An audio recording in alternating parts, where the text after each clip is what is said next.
ఈ జీవి గురించి శాస్త్రవేత్తలు చెప్పిన గమ్మత్తైన మరో సంగతి ఉంది. పునరుత్పత్తి కోసం మగ ఆడ ఏంజలర్ ఫిష్లు ఒకదానితో ఒకటి కలిసిపోయి ఒకే చేపలాగా మారిపోతాయట. ఆ దశలోనే పిల్ల చేపలు గుడ్లు వెలువడతాయి. ఇది ప్రకృతి చమత్కారం కాక మరేంటంటారు? ఇలా అవి అత్యంత అరుదైన లక్షణాలు కలిగిన సముద్రపు జీవులు. ఇక మరొక జీవి జైంట్ స్క్విడ్ గురించి కూడా చర్చ జరిగింది. దాని ఒక్కో కన్ను ఒక్కో ఫుట్బాల్ అంతా పెద్దగా ఉంటుంది. 2023లో చివరిసారిగా 4 జైంట్ స్క్విడ్లను చూశారు. ఇవన్నీ కూడా డీపెస్ట్ సీ క్రీచర్స్ అని శాస్త్రవేత్తలు చెప్పారు. ఇవి తీర ప్రాంతాలకు కొట్టుకొచ్చి కనిపించడం అతి అరుదైన సంగతి కూడా అని వాళ్ళు తెలియజేస్తున్నారు. వాటి సహజ ఆవాసం సముద్ర లోతట్టు ప్రాంతం. మనిషి భూమి మీద జీవించడం ఎంత సాధారణమైన విషయమో అవి సముద్ర గర్భాల్లో జీవించడం కూడా అంతే సాధారణం.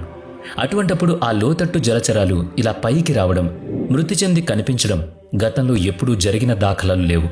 మరి ఈ మధ్యకాలంలోనే ఇలా ఎందుకు జరుగుతోంది? ఇది దేనికి సంకేతమని భావిస్తున్నారు? ఇప్పుడు శాస్త్రవేత్తలను కూడా కలవరపెడుతున్న ప్రశ్న ఇది. అవును, నిజమే. ఇందుకు కారకుడు ఫలానా మనిషి అని కాదు, మానవ జాతి చేసే కొన్ని చర్యలే ఈ విపరీతాలకు కారణం.